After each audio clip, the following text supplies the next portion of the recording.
já vou catar, peraí. Estamos iniciando mais uma edição do Jornal da Cultural, com a apresentação de Flávia Toledo, Vinícius de Paula, Germano Schoenfelder, e também na terça-feira com o Paulinho Marques, que está com a gente aqui, né? E vai iniciar essa edição do jornal com o bloco Agenda Positiva. Nós também teremos uma conversa depois do bloco do Paulo, da Agenda Positiva, com o diretor do Poupa Tempo, Osmar Linhares. Para começar o nosso jornal, eu queria que o Paulinho desse a apresentação da agenda e comentasse da convidada que ele trouxe, que realmente é uma pessoa incrível, que a Rádio Cultural já conhece, já é da casa, mas que é um prazer sempre nós estar aqui. Paulinho, com você. Olá, queridos ouvintes da nossa Rádio Cultural, muito obrigado pela audiência de vocês. 8h05 dessa noite fria aqui em Sorocaba. Aqui, pelo menos na minha casa, está fazendo hoje 14 graus, eu estou aqui todo encapotado.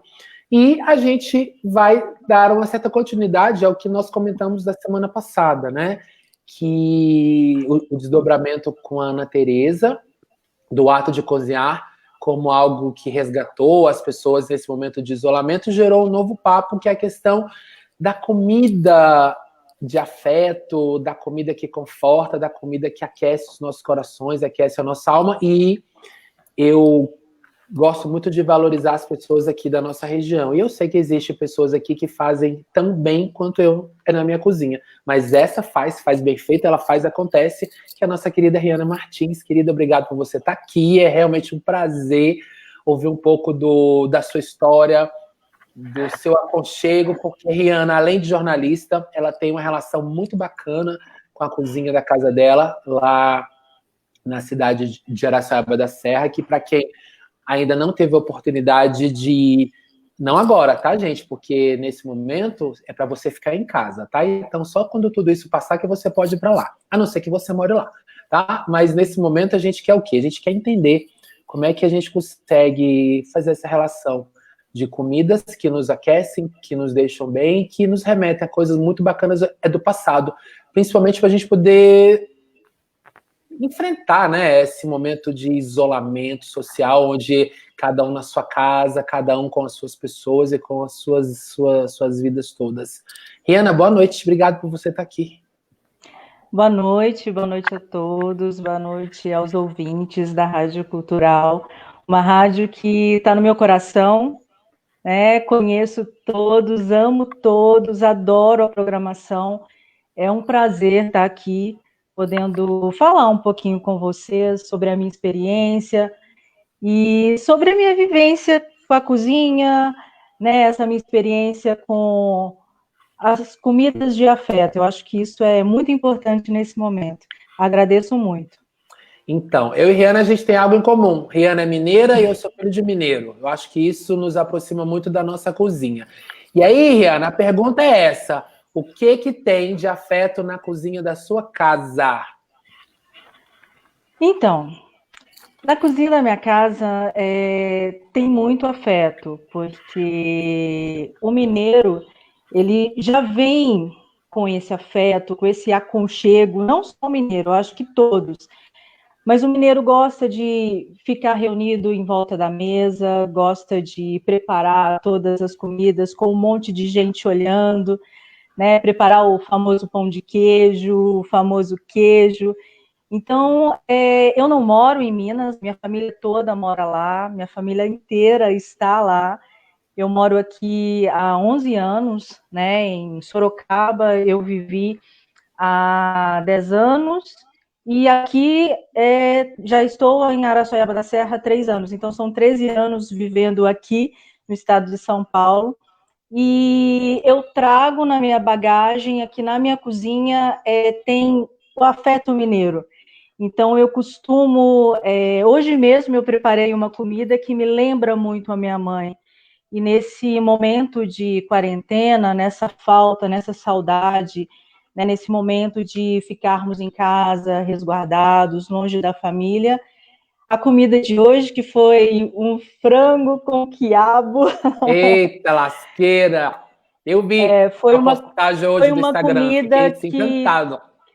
Trouxe muitas lembranças, muito afeto. Por quê? Porque quando eu vou na casa da minha mãe, ela sempre prepara esse prato para mim, né, com todas as tradições, e eu sempre estou lá em volta da mesa, a gente está conversando.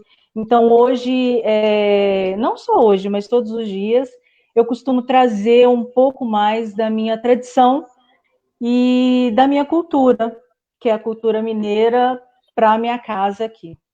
Na sua opinião, o que essas comidas que a gente faz nas nossas casas, que resgatam as tradições familiares, aquele momento que a gente se sente mais querido, mais acolhido, que tipo de memória traz para você? O que isso desperta quando você, por exemplo, começa a refazer na sua cozinha esse arroz, esse frango com quiabo, e existem outros elementos, e a gente faz numa panela que remete muitas vezes à panela que a nossa avó usava, e aquela sequência de temperos que vão entrando numa ordem que a gente conhece, que a gente chama de refogado, e que muitas pessoas chamam de sofrito, dependendo de onde ela mora, mas a gente sabe que tem uma base, né? Que é aquela coisa banha. Eu uso muito banha de porco, uso cebola, uso alho, e a forma de você picar o alho é diferente do alho amassado. O que isso traz para você de memória?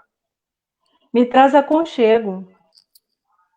E nesse momento de isolamento social, como é que é lidar com esse aconchego que você traz para dentro da sua casa, onde você tem o seu marido, mas você não tem toda a sua família perto? Como que você consegue lidar com esse despertar de todas essas memórias ao mesmo tempo? No início foi um pouco complicado, porque a minha mãe, apesar dela estar lá em Minas, morar em Belo Horizonte, né, com a minha irmã, ela sempre estava vindo para cá. Então, assim, a gente estava matando muita saudade, né? E durante esse período da quarentena, tem 3 meses praticamente que eu não as vejo, né? E é difícil, vou falar para você, foi complicado. Mas esse aconchego, essa cozinha, essa questão que você falou da cozinha com amor, em cada prato, no que a gente começa a pensar, a gente começa a cortar de uma forma, o alho, a cebolinha, aí eu lembro dela cortando, eu penso na receita que ela fez junto comigo, da forma que ela me ensinou. E isso, para mim, é uma forma de estar junto com ela, né? É uma forma de lembrar todos aqueles momentos que nós passamos juntas lá, e nós passamos juntas aqui também, e de resgatar. Para mim, é um resgate, é um aconchego, é uma questão de... Eu sou muito sentimental, eu sou muito amor, eu sou muito... Imagino. Eu acho que a gente que é mineiro, a gente tem essa coisa com a família, com a casa e tudo mais. E aí a gente sempre tem coisas que lembram, por exemplo, a nossa infância. A minha infância geralmente lembra coisas que a minha avó fazia, que é a galinhada, e a gente coloca várias partes da galinha. Tem pessoas assim, eu só como com coxa, com sobrecoxa, enfim. Eu gosto de pé, pescoço, asa, costela, o que tiver. Eu acho que o que é bacana é você saber qual a panela que você vai usar, como que você faz o refogado. Então, isso lembra muito a minha infância. Lembra muito a infância na casa dessa minha avó, que já morreu, mas também lembra a casa da minha mãe, e também é o que eu faço aqui na minha casa. Você acha que hoje esse tipo de comida consegue deixar a gente mais próximo desse momento em que a gente está tão distante uns dos outros, mas que em algum momento isso deixa a gente mais confortável? De uma certa forma, você acha que a gente consegue levar isso adiante, fazendo essas comidas dentro de casa, que nos remetam a um passado bom, por exemplo? Eu creio que sim, né? Porque eu tenho certeza que todos mudaram durante esse período, essa quarentena, sim. né? De alguma forma, eu mudei muito, muito, muito, posso dizer que eu mudei muito. E eu acho que todos também mudaram. E essa questão de você estar sempre em casa, de você trabalhar em casa, de você buscar fazer um almoço saudável, uma comida que te remeta lembranças do passado.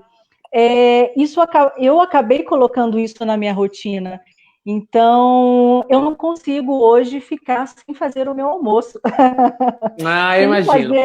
Sem fazer essa comida que me remete todas essas lembranças. Então, eu acho que eu tiro dessa quarentena esse ponto positivo, que me traz esse aconchego de eu não poder estar com a minha família, mas me traz esse aconchego das boas lembranças, de quando tem uma comida, não é uma comida, mas é uma coisa que eu sempre fiz com os meus avós, que são os queijos, né? Meu avô, ele sempre fez queijo, então isso me remete muito à minha infância, de pegar o leite, tirar o leite da vaca, de pegar, de fazer o queijo, e depois fazer aquele cafezinho e comer aquele queijo que ele fez, que você fez. Então, isso me remete muito à minha infância, à minha família, um doce de frutas. A minha avó fazia muito doce de laranja. Então, a gente trazia do sítio lá de Minas aquela laranja que lá nós chamamos de laranja da terra, que é a laranja própria para fazer o doce, né? Então, ela tinha aquela rotina de descascar a laranja, de deixar de molho 2 dias, 3 dias. Então, você via aquele processo daquele doce, e depois você senta na mesa e come.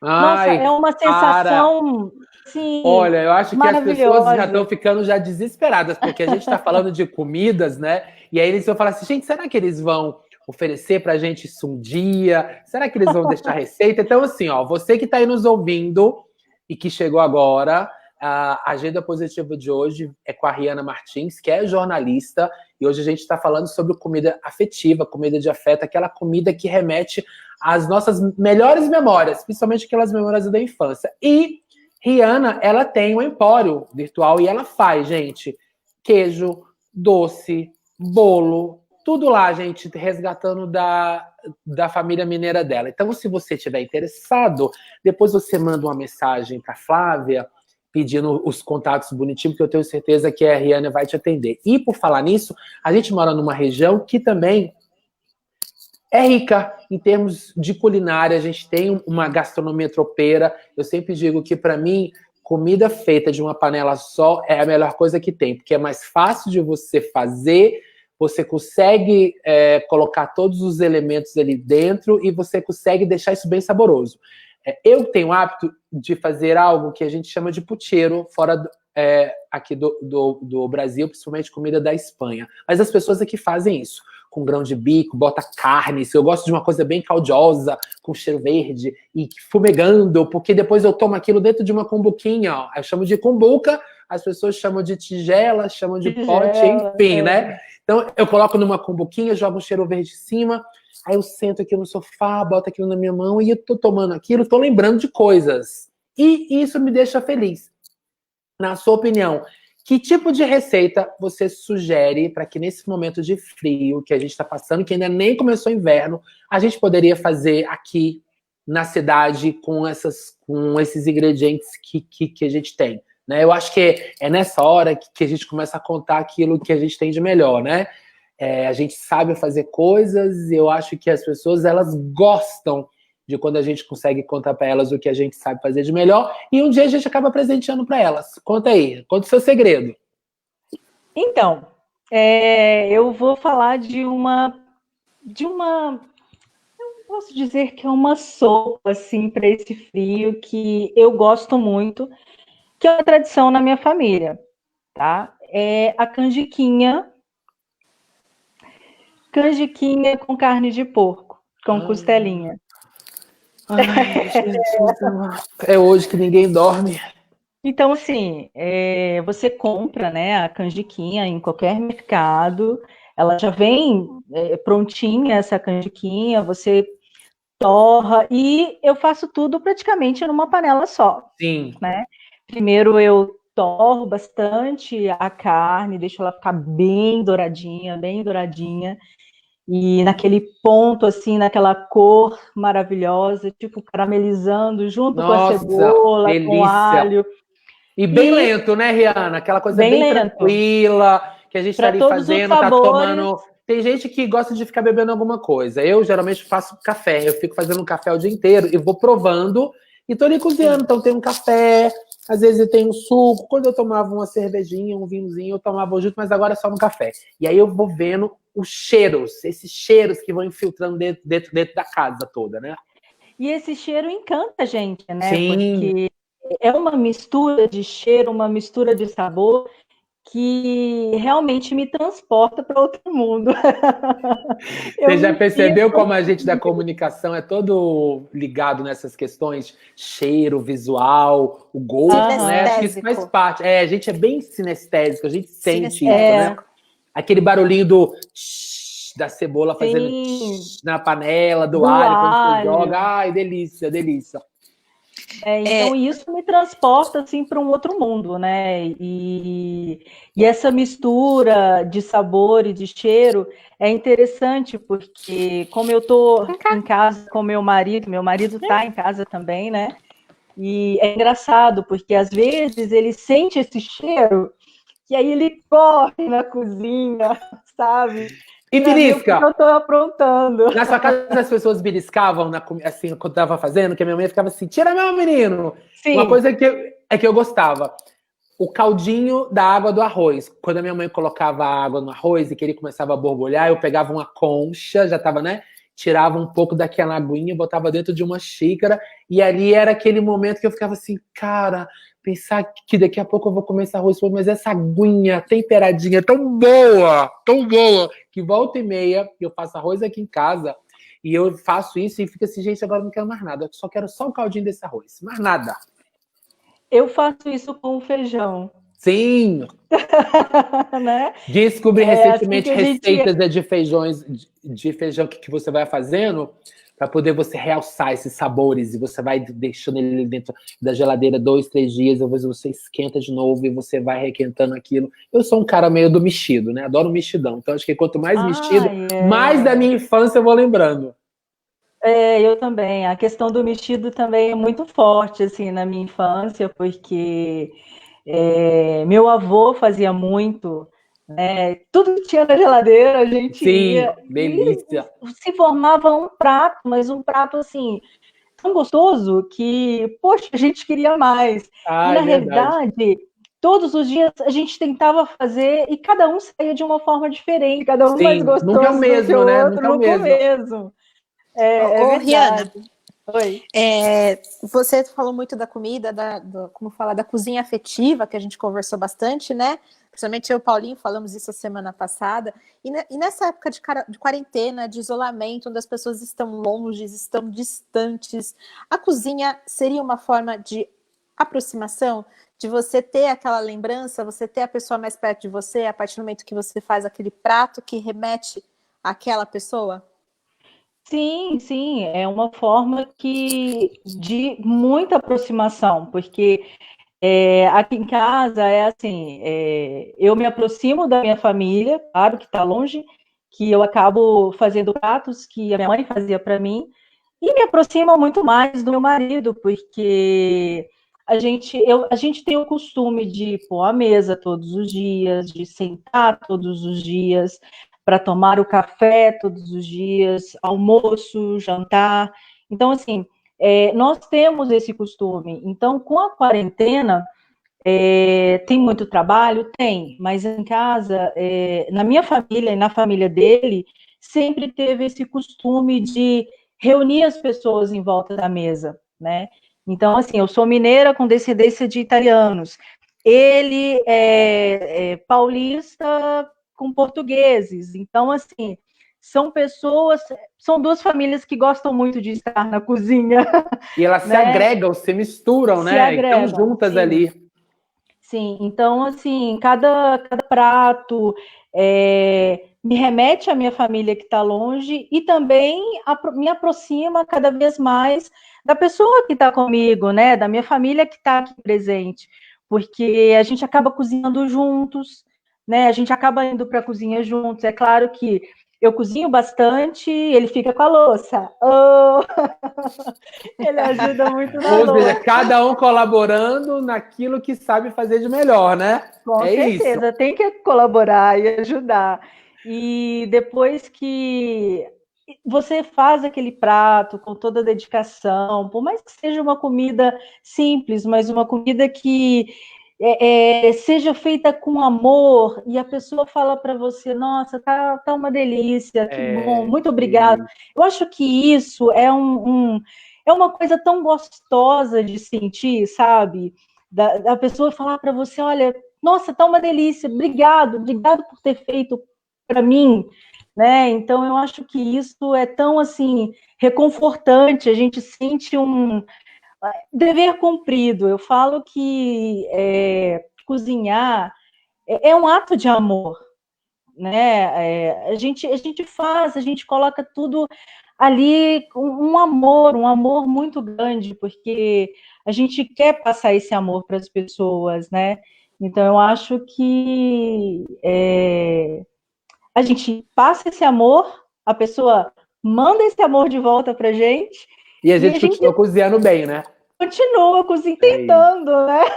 Aproveitando o momento, eu quero mandar um abraço querido para a dona Linei, que é nossa ouvinte especial, que toda terça-feira está aqui, obrigado. E aproveitar agora, que eu acabei de ver, que o senhor André Carnevale Rezende disse que ontem a Rihanna, minha dileta esposa, fez bolo de café. Pensa no bolo gostoso. Então você vai aproveitar depois e vai ter que compartilhar conosco esse bolo de café, para que a gente consiga, num dia, quando isso voltar, fazer sorteios aqui na nossa rádio. Eu já estou dizendo que a rádio vai fazer sorteio de comida. Vão me matar depois disso. Mas quem sabe, a gente termina o programa e faz o sorteio de coisas que a gente tem de mais bacana, né? E compartilhar. Eu acho que o nosso momento hoje é transformar tudo isso numa grande rede, né? A rede do saber, do conhecimento, acho que são os saberes da cidade.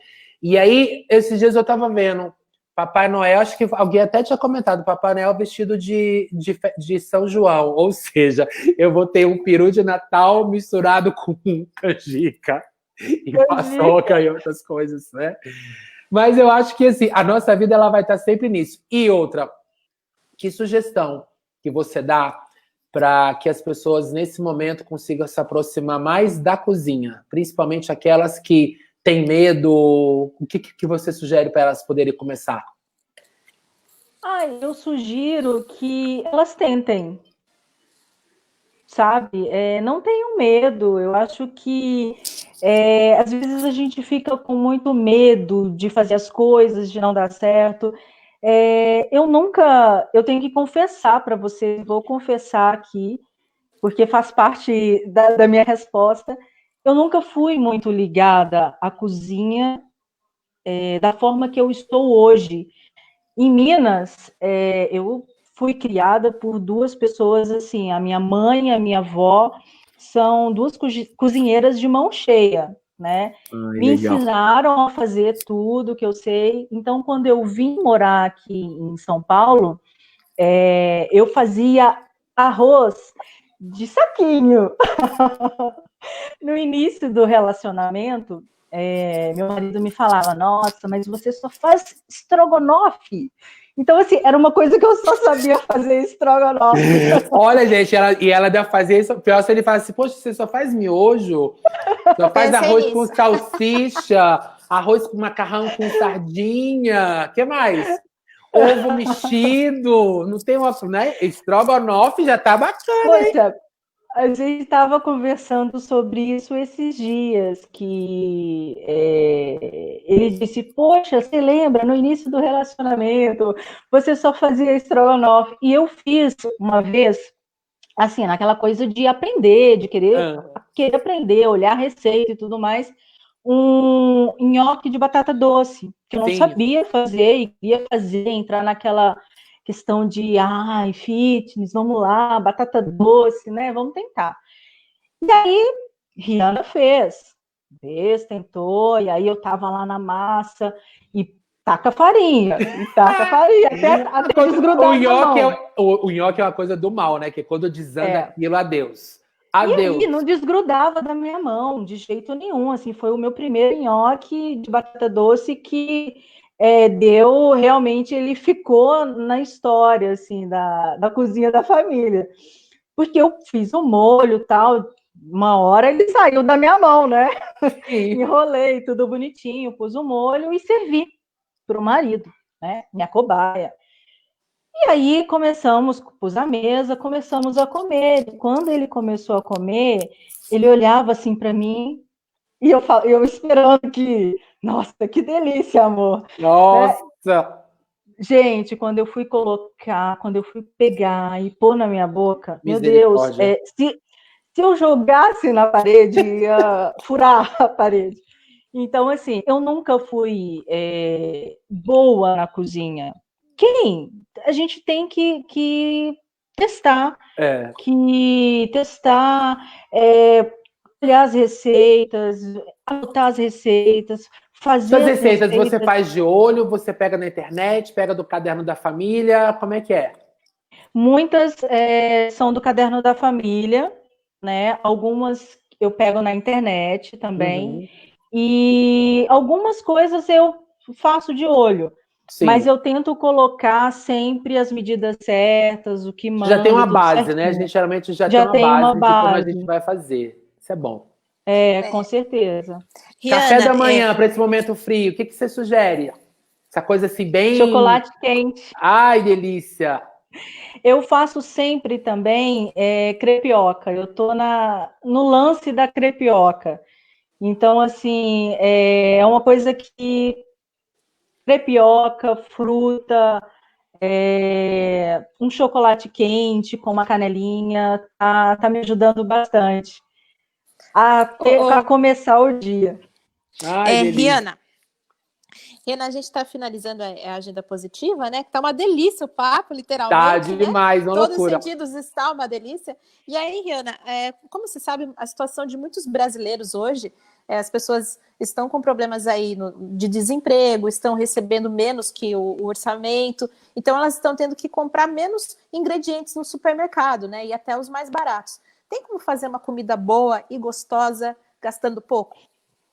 Tem sim. O Tendo que dá para fazer? criatividade, né? Eu acho que a gente tem que ter muita criatividade, porque não tá fácil esses tempos, né?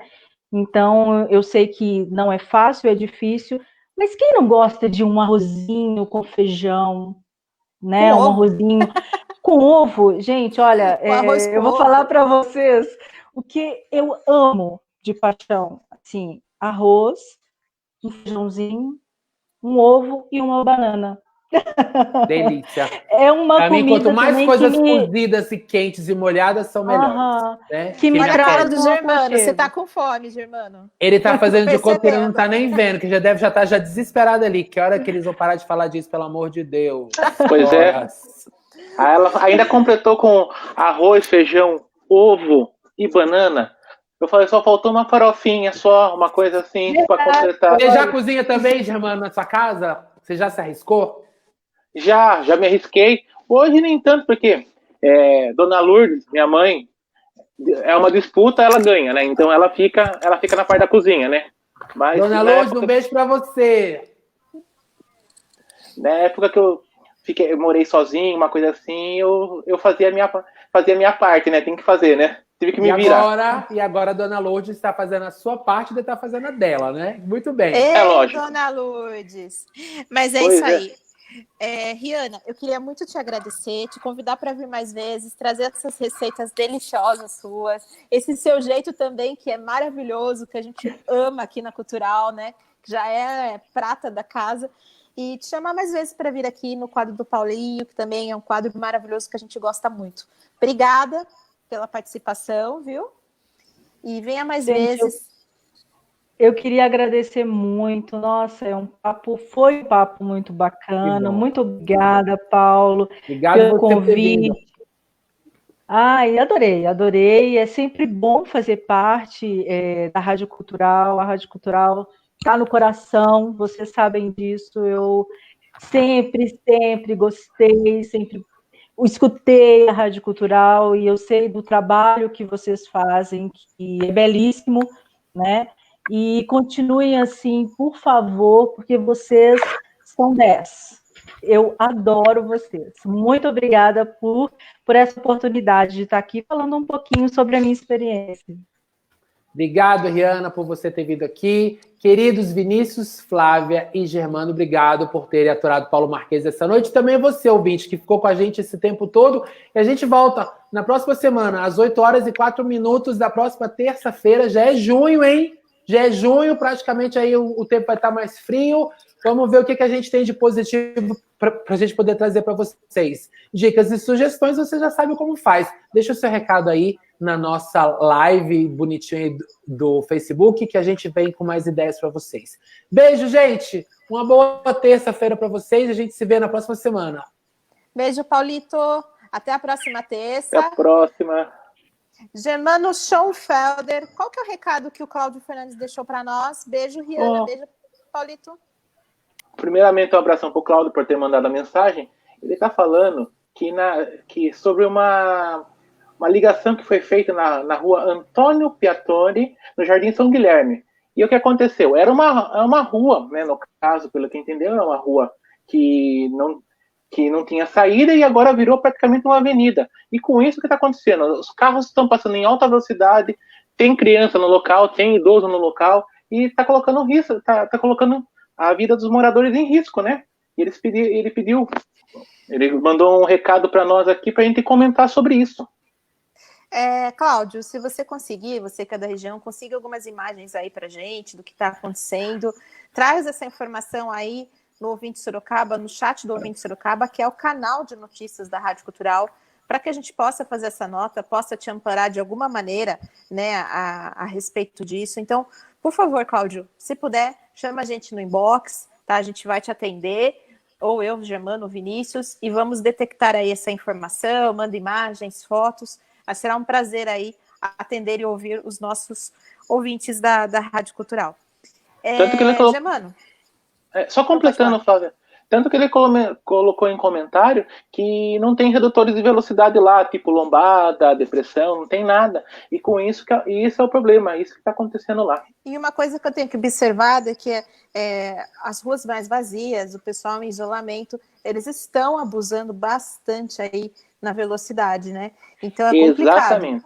A pessoa se aproveita aí, né, da situação atual e para usar a rua como uma pista de racha. Então, muito perigoso, ainda mais lugar aí que não tem radares, né? Como ele está dizendo, não tem nada que possa controlar a velocidade.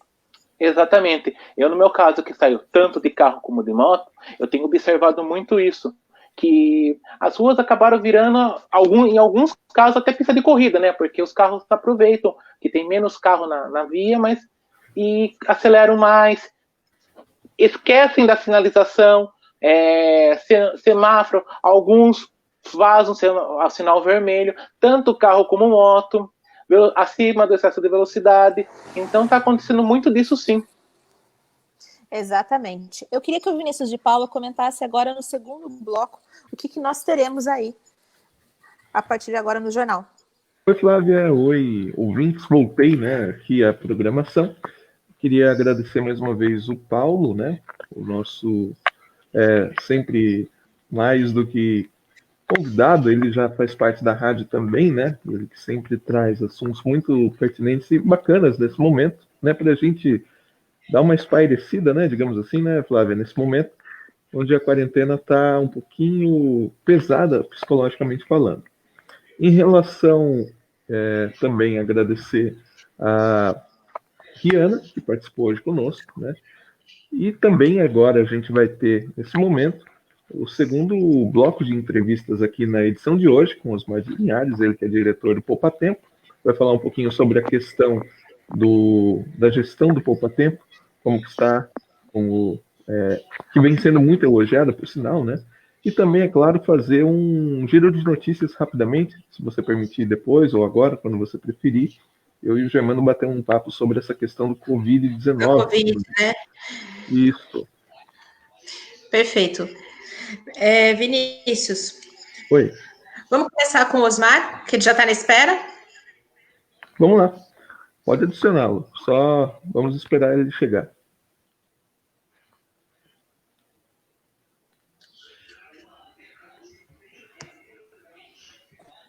Xixi. Vai lá. Vamos esperar aqui o nosso convidado. Eu tô com eco, Vinícius? Pouquinho só, pouca coisa.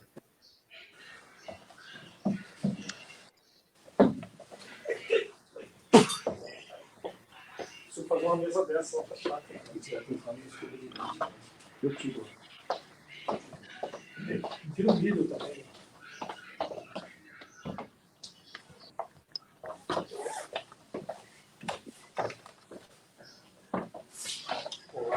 Olá. Tá. Tem um lanchinho, eu lembrei do Osmar, Boa noite, Osmar. Olá, boa noite. É o Osmar Linhares. Linares. Eco. Não tem o H. Linares, perfeito. E ele é diretor do Poupa Tempo. Ele vai comentar um pouco com a gente hoje sobre o serviço do Poupa Tempo, a gestão empresarial, né? E alguns tópicos muito importantes aí. E eu queria, primeiramente, que ele falasse boa noite para a gente aqui e contasse um pouco sobre a trajetória dele. Olá, boa noite. Boa noite aos ouvintes, a todos vocês. Já está ao vivo? Já Estamos ao vivo. Então tá bom, vamos lá. Primeiro eu quero agradecer a oportunidade, né, de explicar um pouquinho. Na verdade, eu administro, sou gestor de centrais de atendimentos, aqui em São Paulo, Poupa Tempo, em Minas Gerais, a UAI, e no Mato Grosso, o Ganha Tempo. Na verdade, são centrais de atendimentos, né, só muda os nomes, e a gente tem aí a gestão desde a da construção, da adequação, de todo o recheio que eu falo, que são os equipamentos, até a operação, né? Sendo que em Minas e Mato Grosso é uma PPP e aqui em São Paulo é 8666.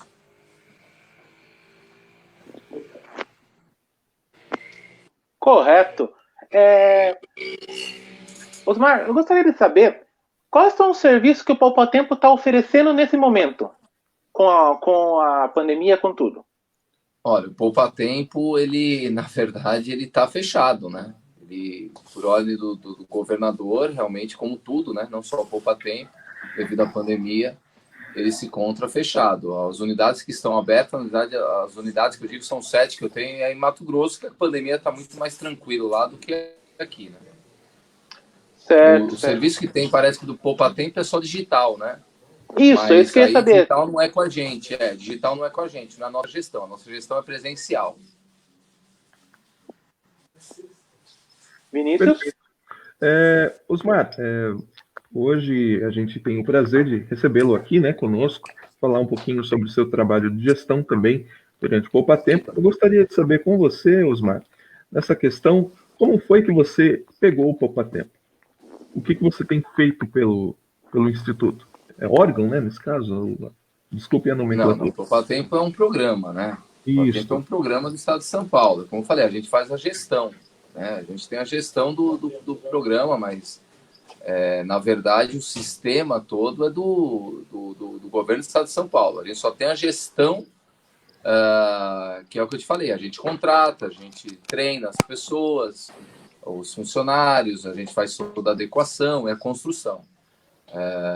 E, na verdade, a PPP, que eu acho que é o futuro do serviço público hoje, é a parceria público-privada, é o que a gente faz já nos dois outros estados, né? Que eu acredito, não sei o Poupa Tempo, quando vai acontecer isso, mas eu acredito que seja o futuro, seja essa parceria, porque dá uma liberdade maior. E o que acontece com a parceria? Acho que vocês devem conhecer.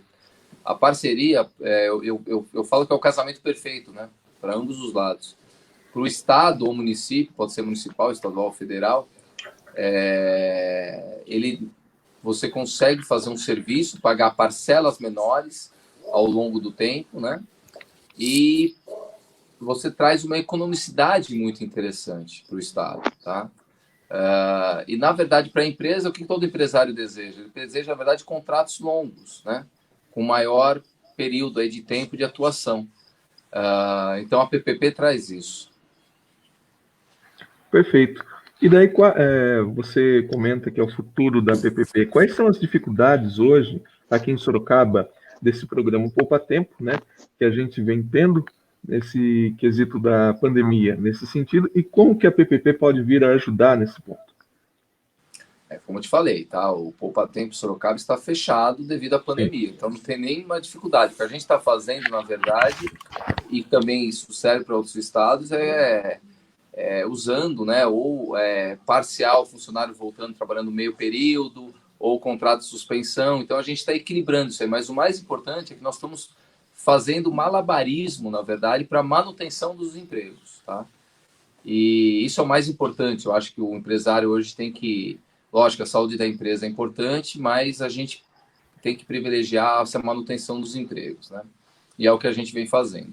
E sobre a PPP é uma coisa assim que eu vejo que é um programa, como te falei, extremamente moderno, que serve muito para a prefeitura de Sorocaba, para o município de Sorocaba. O que a gente tem percebido aqui de Sorocaba é que, por ser o 10º município que mais arrecada em São Paulo, o 16º que mais arrecada no Brasil, eu acho que Sorocaba tinha que ter uma gestão mais moderna, né? Eu não estou fazendo juízo de valores, aqui não é política, nem quero entrar nesse mérito, mas eu acho que Sorocaba merecia uma gestão muito mais moderna. E moderna que eu digo, o que é uma gestão? É você, na verdade, reunir os recursos que Sorocaba tem, né, por esses números que eu passei, e você empregar, você ter uma sensibilidade, visibilidade e saber empregar. E um dos pontos melhores é a PPP. Como eu te falei, você passa para o Estado a fiscalização, que eu acho que para o Estado moderno esse é o caminho, é fiscalizar e não executar. E você passa para a iniciativa privada a execução, com regras. Para vocês terem uma ideia, em Mato Grosso eu recebo 70% fixo e 30% variável em cima de regras. Isso é que faz. A gente está com 98% de aprovação em Mato Grosso, 99% aqui em Sorocaba. Então são algumas regras que eu acho que o Estado tem, ou o município, tem que deixar muito claro num contrato, mas que é a fiscalização, mas a execução é da empresa. Eu acho que isso, dessa maneira, essa sinergia existindo é que funciona muito bem. Perfeito. Flávia? Agora sim, eu peço até desculpas, porque o meu retorno estava com eco, né? Eu até acabei errando o nome do senhor, Osmar, me perdoe.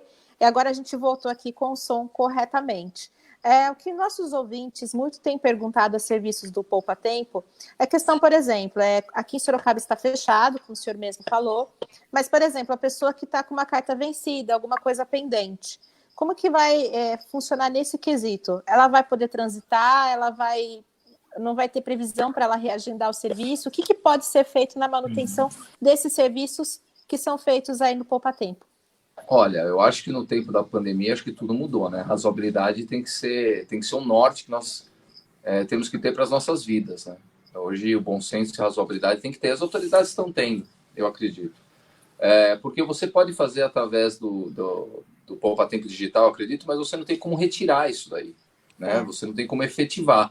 Então, o que eu imagino é que isso vai ter uma dificuldade agora, mas vai ter o próprio poder público vai ter uma jogabilidade, vamos dizer assim, de deixar isso passar um pouco num período. Apesar que Flávia, teu nome? Desculpa, isso, perdão. Flávia, estou te ouvindo bem, viu, Flávia? Tá ótimo. Mas eu acredito que em junho, acredito e torço para que em junho a gente possa voltar de uma maneira gradativa, não voltar ao que era, isso em todos os serviços, né? Até porque eu acho, não sou um gestor público, sou gestor de uma empresa privada, mas eu acho que politizou muito essa questão também da pandemia, né? Então a gente, como cidadãos, assim, a gente não sabe o que é verdade, o que não é, o que é falácia, o que não é. Enfim, a gente ficou um pouco dividido com isso. Eu falei, não estou fazendo juízo de valores, não estou aqui para isso. Mas eu acho que ficou muito dividido. Isso é ruim para a população, porque o primeiro lugar estava a saúde da população. E para isso, tinha que ter as informações corretas. E eu, particularmente, eu vejo que o radicalismo é ruim em qualquer circunstância. Né? Em qualquer. E eu acho que houve muito radicalismo de ambas as partes. Eu estava lendo uma matéria, não sei se vocês tiveram a oportunidade de ver, sobre Israel. Israel fez e teve bons resultados. Ela liberou 4 dias, lógico, com máscaras, álcool em gel, todas aquelas medidas, né, de saúde, enfim, que a Anvisa também coloca aqui, e 6 dias em casa. Então, ela conseguiu encontrar nesse 1 mês, 2 meses, uma razoabilidade. Os israelenses mantiveram o comércio aberto durante 4 dias, as empresas também. O lucro não foi o mesmo, mas houve uma sequência. Não como gostariam, mas houve uma sequência. E eu acho que no Brasil se politizou tanto que faltou imaginação. Faltou criar uma esfera favorável para que a saúde fosse prevalecesse, sempre tem que ser assim, mas que também os empregos, que o nosso dia a dia dentro de uma mudança não fosse uma mudança tão radical. E eu acho que aconteceu. Também não aconteceu aqui em Sorocaba, a gente percebe que tem uma sequência do que o governo de São Paulo coloca. Eu acho que faltou uma efetivação maior desse lado do município, né? E isso prejudicou a população que ficou um pouco sem saber como agir. O senhor falou muito da questão empresarial e da manutenção dos empregos, né? Recentemente, nós entrevistamos o pessoal do Sebrae e o programa Enfrenta, e é um programa que eles batem muito na tecla de poder adaptar os seus negócios ao contingenciamento atual, conseguindo manter uma parte do fluxo de caixa e até os próprios colaboradores. Essa parte da adaptação e da participação do Sebrae na fomentação de novos negócios, você considera isso importante? Eu acho que na verdade até é essencial isso daí, né? Para você ter uma ideia, a manutenção dos empregos que nós estamos mantendo nos 3 estados, nós estamos falando de mais de 3 mil funcionários, né? O que a responsabilidade aumenta, né? Porque se você multiplicar, são até mais de 10 mil pessoas. Mas eu acho importante isso aí. E como a gente está... Lógico que, assim, Flávia, cada um tem a sua natureza, cada um tem as suas particularidades, cada setor tem a sua particularidade, né? A gente trabalha para um órgão público, né? Então, o caso fortuito, força maior, ele existe em todos os contratos. E nós, como empresários, a gente tem que saber, isso é muito importante que todos os empresários saibam, eu acho que sabem, que vamos perder. Como todo cidadão vai perder. Como eu falei, ninguém vai sair dessa pandemia igual quando entrou. Isso é um fato. Isso é em todos, em hábitos, em a parte monetária, de tudo, né? Agora, o mais importante é fazer o possível para perder menos. E eu, por exemplo, como empresário, eu acho que a primeira coisa que sempre, eu tenho 42 anos, a primeira coisa que sempre passou pela minha cabeça é o respeito. É o respeito mútuo, né? Dos colaboradores por mim e eu por eles. Então, essa troca é muito importante. E a manutenção dos empregos, se você pagar em dia, nós primeiro antecipamos as férias, a gente deu férias para todos os funcionários, pagamos por isso as férias antecipadas, e agora, também não vou fazer juízo de valores, mas eu acho que o ministro Paulo Guedes foi uma boa ideia, deu uma estabilidade para os funcionários e deu que, na verdade, o governo federal não deu nada, né? É o seguro-desemprego que as empresas pagaram, né? E parte a empresa que está pagando, de repente, se é 30%, 50%, 25%, 70%, enfim, a empresa que optou por isso. Mas eu acho que foi muito importante para a manutenção dos empregos. Hoje seria um caos completo para os ouvintes, para todo mundo saber, se não tivesse tido esse programa. Hoje, o funcionário, o trabalhador, ele não teve uma queda tão grande no seu rendimento. Isso é uma verdade, tá? Eu, por exemplo, vou citar um exemplo de novo de Mato Grosso. Mato Grosso recebe por atendimento. As unidades estão abertas, mas eu fazia 6 mil atendimentos por dia. Hoje eu estou fazendo 1.500. Então, você imagina quanto minha receita diminuiu, tá? E tem custos que se mantêm, que é a energia elétrica, que são aluguéis, enfim, isso não tem como mudar. Mas o principal foi a gente ter mantido os funcionários. Nós estamos com um efetivo, trabalhando por volta de 60, 70, quase 100, e os outros estão com suspensão de trabalho, isso em Mato Grosso. Os outros, Minas Gerais e São Paulo, não, porque estão fechadas as unidades, né? Não estão abertas. Ainda, acho que Minas até volta antes, porque o cenário é diferente. Mas eu acho que foi muito bom esse programa do governo federal, porque não prejudicou os funcionários, os que mais precisam. Perfeito. Vinícius Germano? Pode ir lá, Germano. Acabei de fazer minha pergunta. Osmar, é assim, houve necessidade de ter alguma redução, no caso, alguma redução tanto de salário, redução, alguma coisa teve que reduzir, né?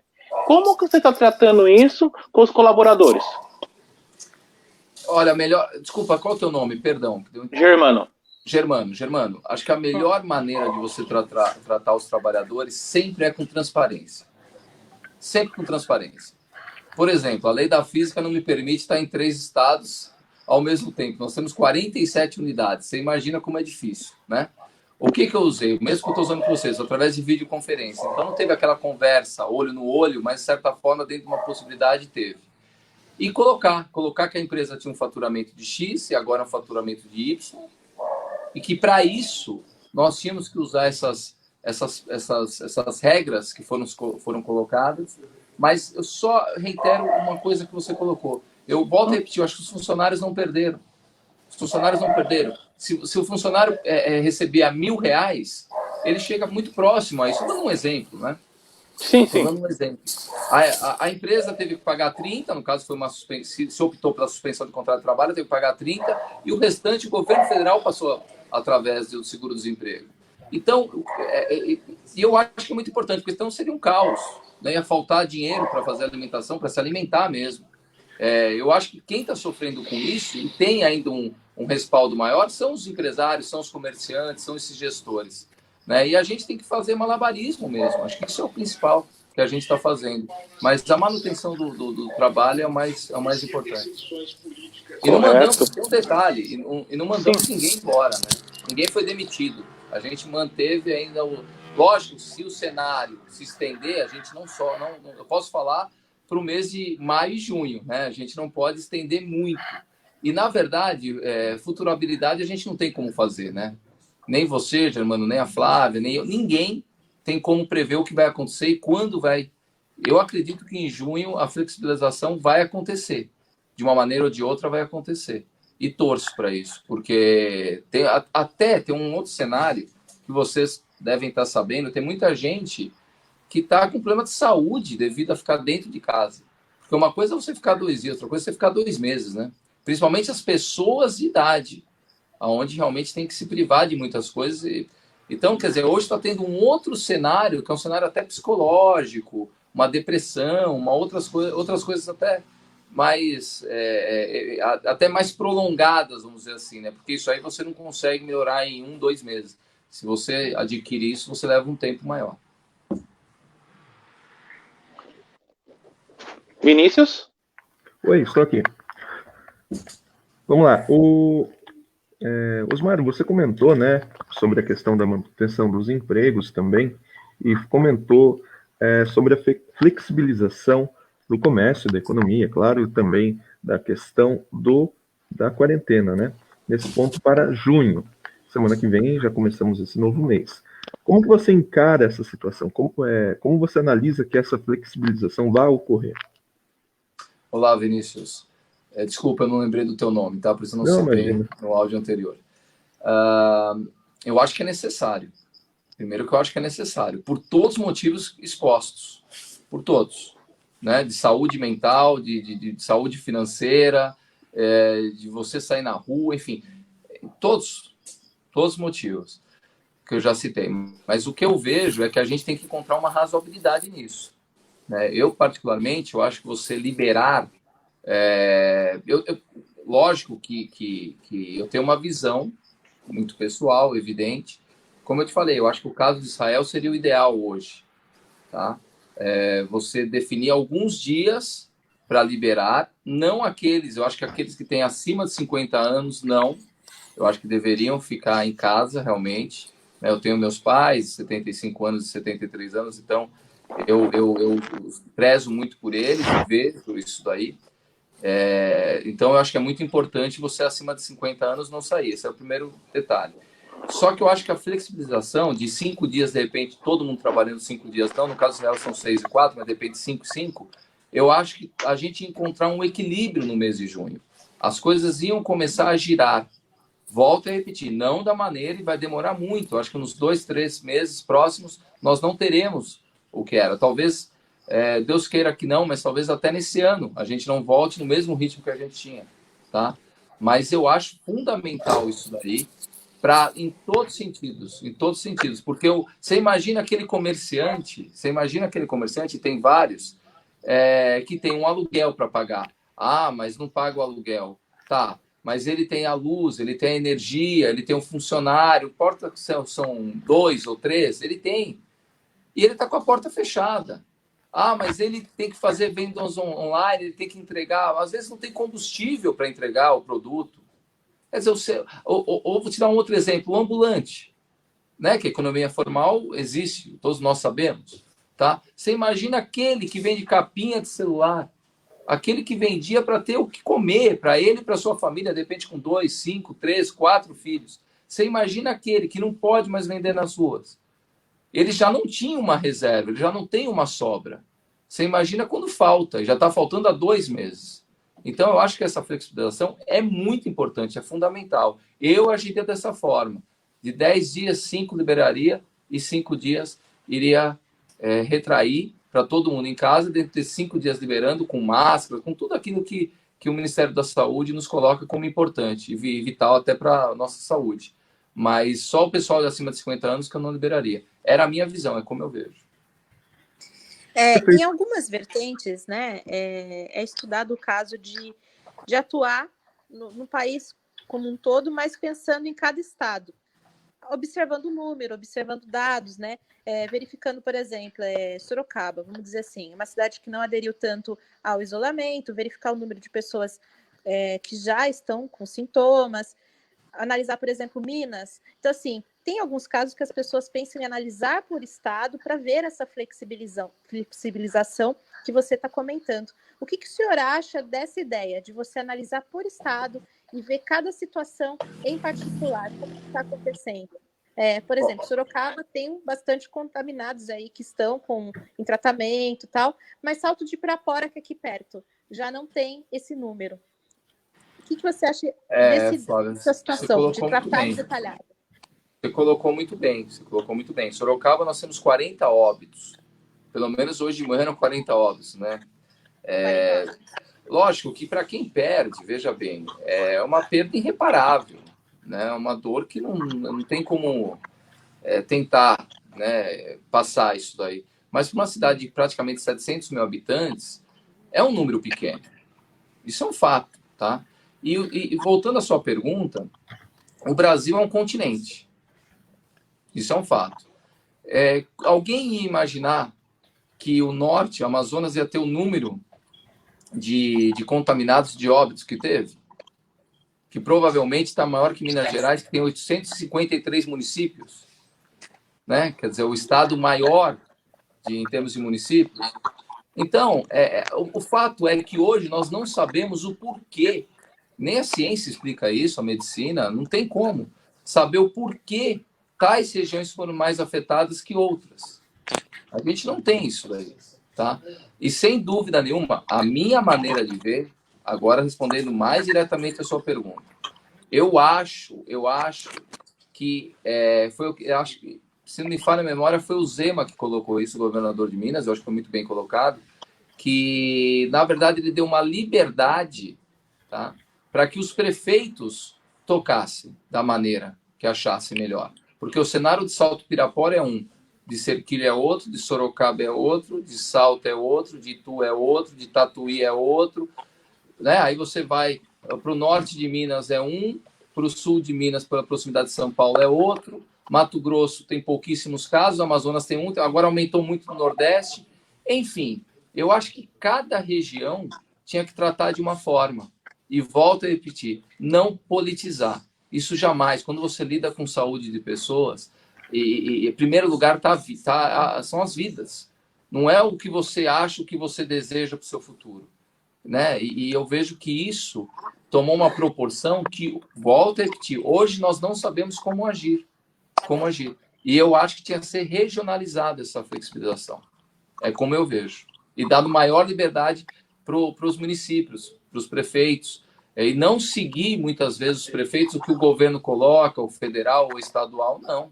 O cenário de Sorocaba não é o mesmo de Surubim, não é o mesmo de Porto Alegre, que não é o mesmo de Recife. Enfim, é como eu vejo. Mas, infelizmente, não é o que aconteceu, né? Não vem acontecendo. Perfeito. Vinícius, Germano? Osmar, eu queria saber, assim, como que você viu aquela fala do nosso querido Paulo Guedes falando que não ajudaria o pequeno empresário? Como que você viu isso? Ele falou o que eu só não entendi o final, por gentileza. Que ele não salvaria o pequeno empresário, que ele não ia salvar o pequeno empresário. Olha, eu não lembro dessa fala dele, mas se ele falou isso, ele foi infeliz, né? Porque o empresário, eu vejo que ele é, primeiro que em termos de volume, tem muito mais pequenos empresários do que grandes empresários, né? E às vezes o somatório dos pequenos empresários com os seus poucos funcionários é maior do que os grandes, com seu maior número de funcionários, né? Mas eu acho que a política do Paulo Guedes, que eu já citei aqui, foi para todos e fez um benefício para todos, tá? Então, e sinceramente, desculpa te falar, irmão, mas é como eu vejo. O único ato, e eu não estou politizando, porque eu acho que não é a minha... não vejo que é por aí que eu tenho que agir, e eu não vou fazer, como eu falei, não vou entrar em juízo de valores, não é isso. Mas o único governo que fez uma efetiva, eu como empresário falando, tá? Que tomou uma medida efetiva foi o federal. Através dessa situação. Porque eu volto a repetir, se não tivesse essa de 30%, 50%, o auxílio emergencial, tudo bem que o governo queria dar 200, aí passou para a Câmara, enfim, chegaram a 600, porque 200 realmente é um número ínfimo, muito baixo, né? Isso nós sabemos. Mas eu acho que foi o Paulo Guedes que tomou essa atitude, né? Que na minha maneira de ver, foi acertada e é o que não está gerando um caos para o Brasil, tá? Não é o ideal? Não é o ideal. Está longe do seu ideal? Está longe do seu ideal. Mas, tanto para o pequeno empresário, para o médio e para o grande, eu acho que beneficiou não só os empresários, como a população. Agora, se ele falou isso, realmente ele foi infeliz, porque ele governa como o Bolsonaro, como o Dória, enfim, ele governa para o todo, né? Ele não governa para um grupo limitado. É que a fala dele foi assim: nós vamos ganhar dinheiro usando recursos públicos para salvar grandes companhias. Agora nós vamos perder dinheiro salvando pequenas empresas pequeninas. Foi esse o comentário que ele falou. Mas você acha que não tem eu não sei, tá? É difícil você tá na cabeça de uma outra pessoa. Mas você não acha que a visão dele é um pouco mais ampla? Que de repente ele agindo de uma maneira seria muito mais fácil atender as grandes por uma visão dele do que as menores e respingaria nas menores? Eu não sei. Estou tentando visualizar aqui uma ideia dele. Sim, sim. Mas no seu próprio comentário, que nem você propriamente falou, as pequenas também podem gerar valores até iguais ou até maiores que as grandes, né? Claro, exatamente. Claro. É isso mesmo. Temos um comentário aqui que diz o seguinte, o do Val Queiroz. Sorocaba não se enquadra nas novas regras de retomada gradual de atividades econômicas a partir de junho. As reaberturas só serão possíveis para municípios que tiverem taxa de isolamento superior a 55% e a redução dos novos casos do coronavírus, como não é o caso de Sorocaba. Então, mas posso comentar? Claro. Posso comentar? Pedir licença para comentar. É assim, lógico que a taxa de isolamento ela é vital para que você tenha contaminado baixo, né? Um número contaminado baixo. Mas, gente, volto a repetir, na minha visão, morador de Sorocaba que sou, de 700 mil habitantes, 40 óbitos, é um número baixo. Não acho que é um número alto. Se você pegar o norte do Brasil, o nordeste que está crescendo, lógico que a gente está falando de estados, né? Não de município.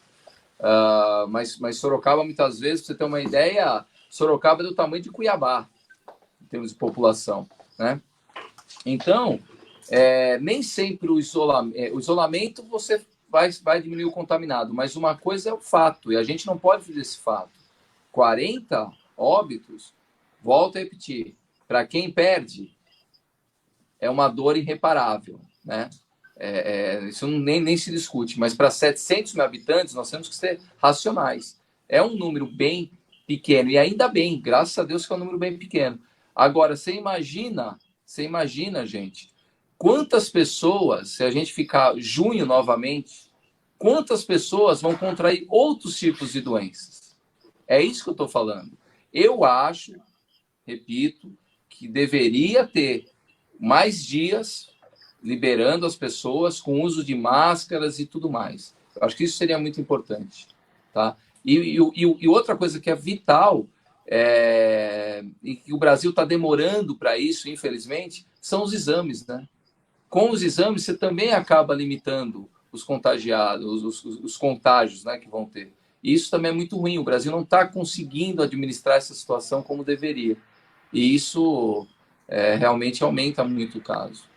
Mas essa questão da falta de exames no Brasil é uma responsabilidade que você encara como do Estado, dos estados, dos municípios ou do próprio governo federal? Você sabe o que eu acho? Quem foi o Germano?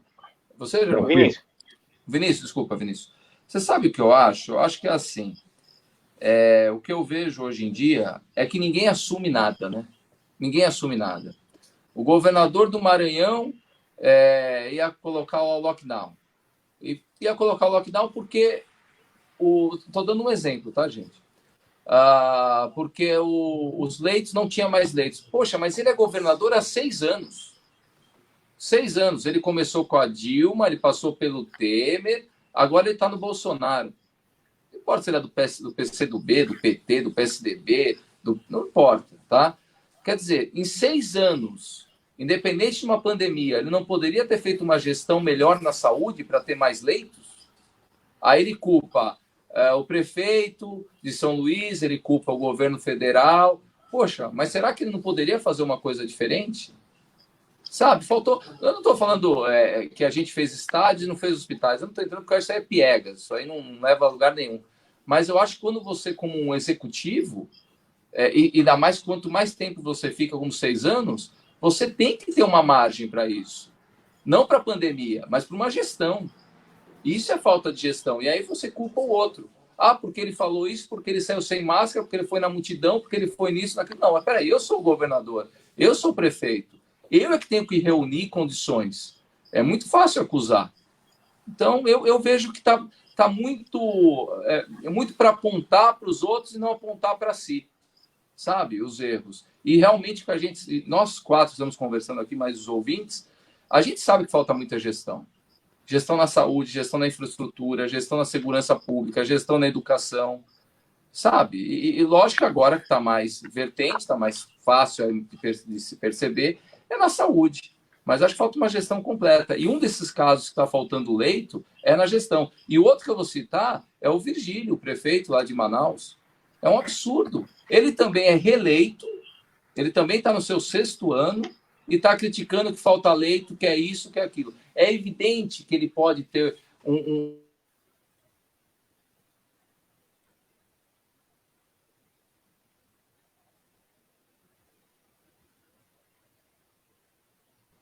Alô? Voltou?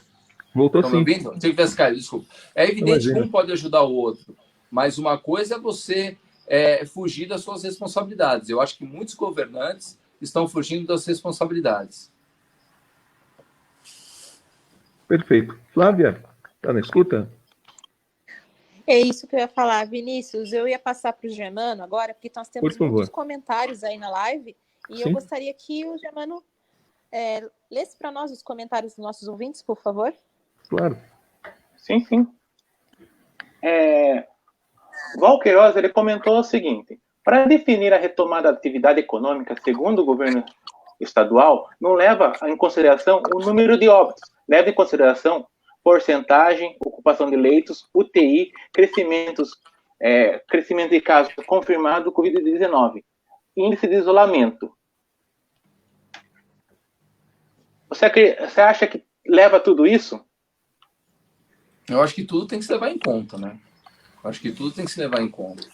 A falta de exames tem que se levar em conta, o número de infectados tem que se levar em conta, o número de leitos e o número de óbitos. Você não tem como você destacar uma coisa ou outra. Tudo é importante.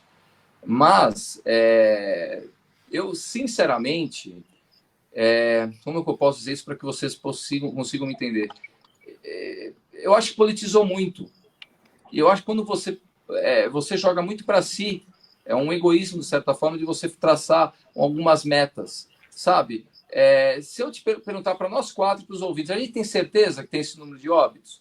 Estou falando do estado de São Paulo, tá? Não estou falando de Sorocaba, que infelizmente Sorocaba, até hoje a gente não teve aí o que foi entregue, o que a prefeitura fez, a gente tem disponível para a população, que é uma coisa também que eu não entendo, né? Porque as minhas unidades fecharam em 20 de março e hoje nós já passamos de 2 meses e ainda falta isso, né? Isso é um problema também. Mas a gente não tem esses números reais. Agora, os 4 fatores são importantes. Os 4 fatores são importantes. Mas vocês viram também, já que a gente está falando não sei se foi, eu acho que foi o prefeito de Nova York, se eu estiver errado, vocês me corrijam, por gentileza, que disse também que não tem certeza se a pessoa que está ali em casa, realmente acho que foi um número elevado de pessoas que não saíram e contraíram a Covid. Então, hoje é futurabilidade. Qualquer coisa que se fala é futurabilidade. É muito difícil. Por exemplo, se fala de caso de mortes, quer dizer, a manchete hoje o Brasil passou os Estados Unidos, mas não falam do geral. O geral que é importante. Como que você compara a Itália, que tem X habitantes, e o Brasil, que tem 20, 30 vezes mais? Então, você não pode comparar. É evidente, infelizmente, que no Brasil existiriam mais óbitos que na Itália, do que na Espanha, do que na França, porque tem mais habitantes, né? A gente vive numa situação um pouquinho também de falta uma educação, falta uma infraestrutura, um saneamento básico. Isso prejudica, isso prolifera mais o vírus, né? Então, a comparação nunca... o que vale mais é a manchete. É isso que é triste no Brasil. O que vale mais é a manchete, não a causa, não o efeito, não corrigir os erros. Isso que é muito ruim. Flávia, Vinícius? Tem mais um comentário aqui. Tem 2, do Paulo Vasconcelos. Ele diz o seguinte, no primeiro.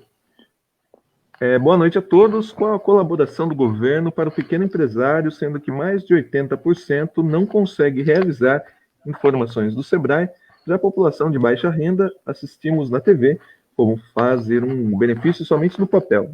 Ele conseguiu a ajuda por ser empresário?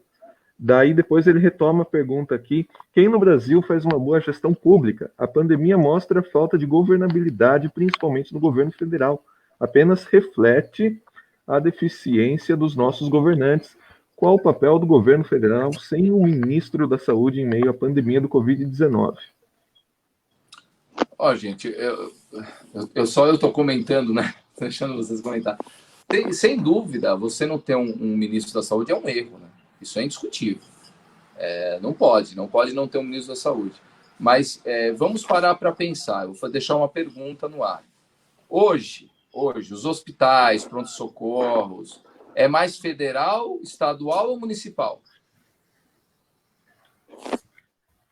Desses 3 poderes, o que tem menos são os federais. Ou melhor, desculpa, é o federal. É só se você pegar a base militar, hospital militar, aí sim. Agora, volto a repetir, os hospitais e pronto-socorros ou são municipais ou são estaduais, na maioria.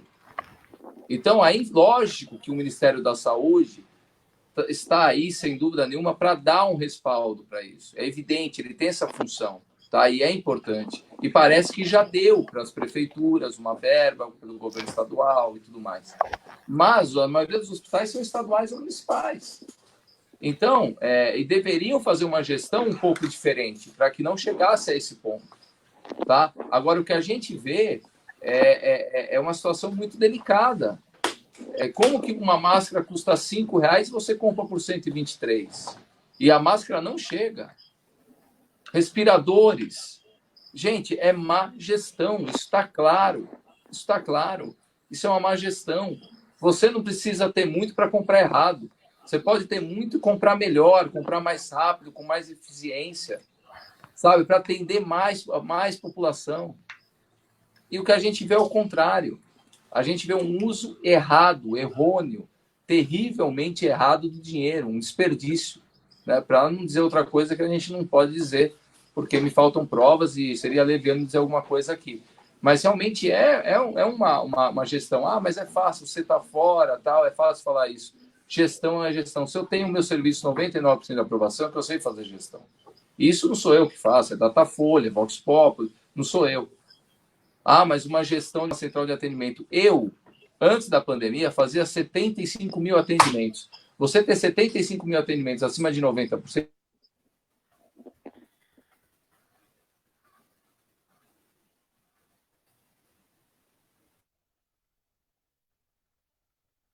o melhor ministro que eu vi, pelo menos, foi o José Serra, que fez plano genérico. E ele não era médico. Então, a gestão, não necessariamente você precisa ser médico. Você tem que ser um bom gestor. E o que é um bom gestor? Volta a repetir, aplicar bem o dinheiro que ali é empregado.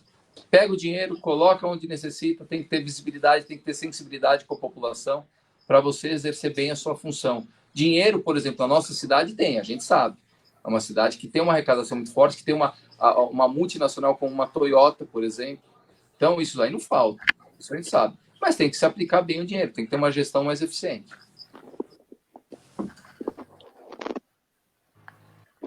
Perfeito. Germano, tem mais comentários? Tem, sim. A Aline, que é uma ouvinte assídua da rádio, né? Ela está direto aqui na rádio. Ela comentou o seguinte: a responsabilidade das 3 esferas do governo, e governos atuais e passados. Era aí, governos atuais e passados. O desmonte do Estado iniciou-se lá atrás, se eu não me engano, com o FHC, ou até mesmo antes. Você concorda com isso, Osmar? Que desde os governos passados já está tendo esse desmonte, já está tendo esse problema com tudo que está acontecendo? Sem dúvida, né? Sem dúvida.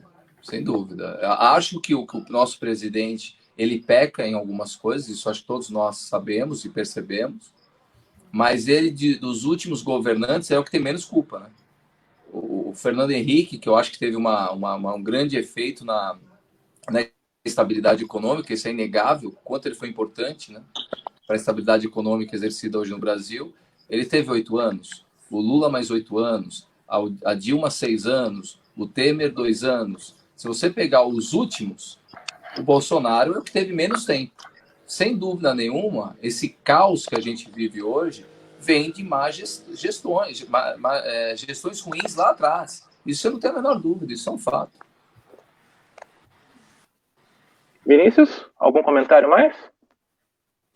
Estou aqui vendo também mais comentários aqui. Temos o Fernando Marques. Boa noite, Osmar Linares. Parabéns pelo exemplo que você é. E no case de gestão pública. Quem me dera se a Prefeitura de Sorocaba tivesse essa excelência em atendimento em todos os setores da máquina pública. Esse foi o comentário do Fernando Marques. Obrigado, Fernando. Muito obrigado. É o que a gente espera, né? A gente espera. Eu tenho recebido alguns convites devido ao meu trabalho e por ser sorocabano, enfim, por morar em Sorocaba. Eu tenho recebido alguns convites que a gente vem estudando com muito carinho para ingressar aqui, porque eu tenho uma visão, se vocês me permitem explicar um pouquinho. Eu sou da iniciativa privada, sem dúvida nenhuma, desde 2000 empresário, quer dizer, eu comecei muito cedo, mas eu tenho o contraponto que é o órgão público. Eu trabalho diretamente com o órgão público, né? Então, sei algumas amarras, eu consigo enxergar algumas situações de falta de gestão e principalmente eu vejo a ponta, né? Que é o que provoca essa falta de gestão na população. Sorocaba é um cenário do Brasil que realmente, como eu te falei, eu acho que Sorocaba durante alguns anos, vocês falaram de presidente, eu vou trazer um pouco para prefeito. Eu acho que Sorocaba durante muitos anos faltou uma inovação. Faltou uma ousadia maior, faltou por exemplo, uma Sorocaba que tem um faturamento que tem, um PIB que tem, não tem uma PPP, é o programa mais novo que tem, a parceria público-privada. Os benefícios trazidos são enormes. Sorocaba não tem. E poderia ter na área da educação, poderia ter na área da saúde, poderia ter na área da infraestrutura, sabe? Poderia ter no SIC aqui, sabe, fazer uma arena multiuso, metade, onde tem um morro ali, fechar, fazer uma ferradura, fazer uma arena ali, sabe, dá para a empresa explorar, fazer aqui uma cidade administrativa. Quer dizer, tem tantas coisas que Sorocaba poderia fazer, e a gente tem ideias inovadoras, né, para a cidade, e que traz benefício para a população, né? Então, realmente, o que a gente lamenta é que falta uma visão muito ampla em Sorocaba e a gente acredita que nas próximas eleições a população possa enxergar, possa analisar melhor as propostas. E eu acho que Sorocaba, é muito importante dizer isso, é como eu vejo. Sorocaba está passando por uma transição, tá? Então, dos políticos antigos, tá? Que tiveram acertos, evidente, como todos os políticos, tiveram acertos, tiveram os erros, agora com uma renovação. Então, uma renovação da Câmara dos Vereadores, renovação de pré-candidatos até a prefeitura, enfim. E essa renovação, a população tem que escolher muito bem.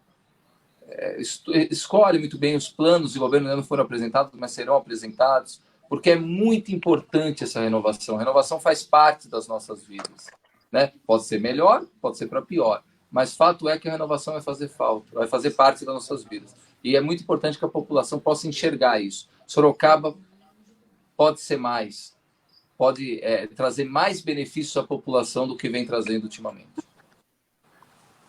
Certo. O Alessandro Cardoso, ele falou assim: meu Deus, o Ministério da Saúde é o responsável para dar suporte aos estados e municípios para formular um plano de ação para a saúde do país. Quanto aos contratos de compra, não duvido que haja superfaturamento, mas o mundo está comprando equipamentos e insumos. Logo, o preço aumenta. Tem mais comentário dele, Germano? Vinícius, se você tiver, eu tô aqui. Tá buscando? Tô buscando. Tá. Ah, sim, aqui também o lento também. Pode responder essa, no caso, Osmar, que daí, se tiver mais comentários, a gente vai também colocando aqui. No caso, só explicando, né? A pessoa comenta... Eu não ouvi, desculpa, não ouvi porque caiu, desculpa. Ah, não, tranquilo. Pode responder, então, esse comentário do Alessandro. A gente vai ficar aqui também, caso tenha mais comentários, a gente vai perguntando para você, né? Vale lembrar que as perguntas são direcionadas a quem está como convidado hoje do jornal, que no caso é a sua pessoa. Mas também, se alguém aqui também da nossa banca quiser se pronunciar, fique à vontade. Você pode repetir a pergunta, porque caiu aqui, eu não ouvi. Ah, sim, posso sim. O Alessandro falou o seguinte: meu Deus, o Ministério da Saúde é o responsável para dar o suporte para os estados e municípios, para formular um plano de ação para a saúde do país. Quanto aos contratos de compra, não duvido que haja superfaturamento, mas o mundo está comprando equipamentos e insumos. Logo, o preço aumenta. Isso é triste, né? Porque tanta gente morrendo no mundo e realmente as pessoas comprando de uma maneira... É difícil você afirmar, né, que o superfaturamento de uma maneira proposital ou até um ganho em cima disso. Então, eu prefiro não mencionar isso daí porque eu acho incabível, né? Em qualquer circunstância, ainda mais no meio de uma pandemia. O que eu vejo é que tem que ter uma reforma política. Eu acho que uma reforma política ajudaria a evitar esses problemas que estamos passando, vivendo isso, sabe? E é uma reforma política que também, como vocês mencionaram, vem lá de trás, não vem de agora. E isso poderia ser dirimido através dessa reforma política. Vou te dar um exemplo. Se você tem uma PPP administrando os hospitais, eu vou fazer a pergunta para vocês três, o Vinícius, a Flávia e o Germano. Se você tem uma PPP administrando os hospitais do setor público, de Sorocaba, de São Paulo, enfim, de qualquer município, você acha que essa PPP, essa iniciativa privada, compraria uma máscara de R$5 por R$123?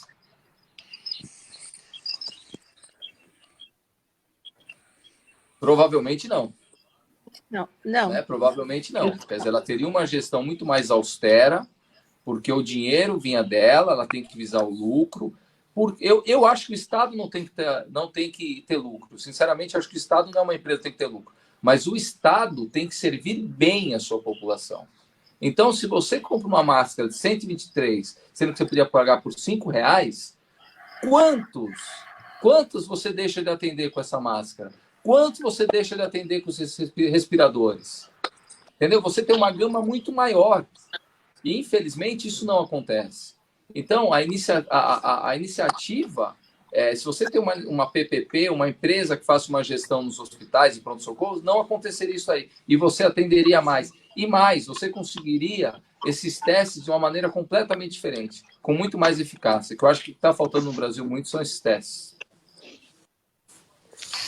Tem um comentário do Anderson, né, que ele está dizendo aqui: parabéns, doutor Osmar, pela aprovação de 99% dos serviços executados pelo Poupa Tempo a serviço do povo sorocabano.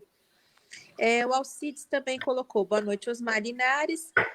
Disse que recebeu convites para ser candidato a vice-prefeito. Por favor, diga para ele aceitar. O comentário do Alcides Miranda. Esse convite realmente aconteceu? Como foi? E quais são as suas inclinações em aceitação a esse convite que foi feito ao senhor, Osmar? Bom, na verdade aconteceram 3 convites, o que me deixou extremamente lisonjeado, feliz, né, satisfeito, porque é muito, muito importante e bom quando o seu trabalho é reconhecido. Não importa qual esfera, não importa. Você tem um reconhecimento monetário, financeiro, sem dúvida nenhuma, mas você tem esse reconhecimento que são os convites, né? Então, são 2 tipos de reconhecimentos importantes. Bom, voltando aos convites, realmente eu fiquei extremamente lisonjeado. Tenho ótimas ideias, já coloquei algumas aqui para o município de Sorocaba, pela visão que eu tenho de Estado, pela questão, Estado que eu digo é o setor público, né? Pela visão que eu tenho da iniciativa privada e por essa fusão que tem que ter. E uma das formas é através da parceria público-privada. Eu acho que é isso que está faltando. É evidente que desses 3 convites, tem um que eu estou mais inclinado a conversar, a gente está conversando de uma maneira mais próxima, porque eu acho que é muito importante quando você recebe um convite para ser vice, você entenda o pré-candidato a prefeito, quem é, né, e qual é. E eu acho que é muito importante ter essa sinergia e mais do que uma sinergia, esse complemento. Então, de repente, eu posso atingir um tipo de classe e essa outra pessoa pode atingir uma outra. E fato é que os 2 atingindo a maioria ou todas as classes, quem vai sair com um bom trabalho, com uma boa gestão, é a população sorocabana. Então, a gente vem conversando, vem aprimorando algumas coisas, algumas ideias. É evidente que eu tenho um lado profissional que eu tenho que deixar claro, né? Deixar muito bem alinhado para que eu possa aceitar esse convite, mas realmente eu estou propenso estou conversando e propenso a aceitar, mas eu só aceitaria em uma condição, não tem duas. Se eu puder fazer alguma coisa para a população de Sorocaba. Se eu não conseguir, se eu achar que eu vou ficar impedido por algumas esferas, por algumas possibilidades, ou pelo meu lado profissional das minhas empresas, eu não entraria. Como tudo na minha vida, eu entro para fazer o melhor. Eu não consigo fazer pela metade. Então, quando você atinge 98% de aprovação, 99% de serviços públicos bem avaliados, eu acho que é porque você tem um histórico, e esse histórico eu não quero perder. Meu nome, eu só tenho um, né? Digital e nome a gente só tem um, então a gente tem que zelar por isso. Então, me deixou muito lisonjeado, para completar foi isso. Tem algumas pesquisas que realmente esse pré-candidato está muito bem avaliado, que é o que eu estou me aproximando, mas ainda não tomei a decisão definitiva, mas estou propenso a aceitar, sim. Perfeito.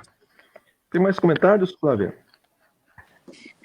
Aqui eu li os últimos comentários, que é do Alcides e do Anderson. Legal. Também tem mais aí do Paulo Vasconcelos, mas ele já foi respondido também em uma das perguntas aí do Osmar.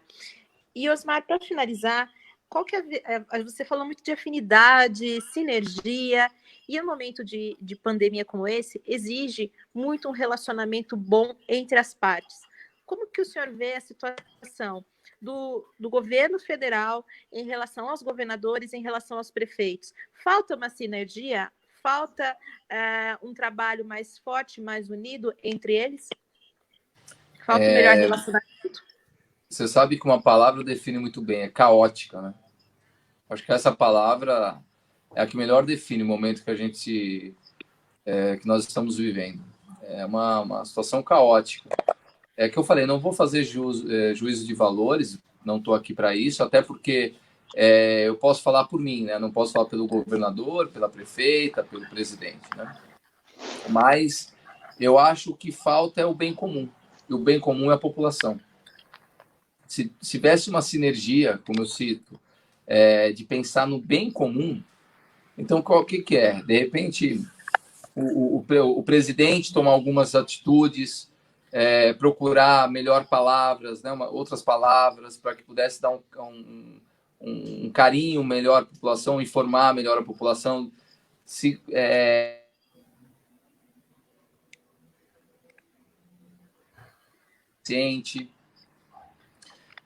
o governador do estado não tomasse medidas tão duras e enxergasse o estado praticamente como um país, quer dizer, você não pode tomar um partido do Vale do Paraíba como a região sul aqui de São Paulo de registro, como o norte de São Paulo, que é Ribeirão, Araçatuba, sabe? Não pode. Nós temos uma flexibilização regional, isso São Paulo deveria ter, e não todo da mesma maneira, né? Sorocaba não é igual de Salto de Pirapora, como você bem disse.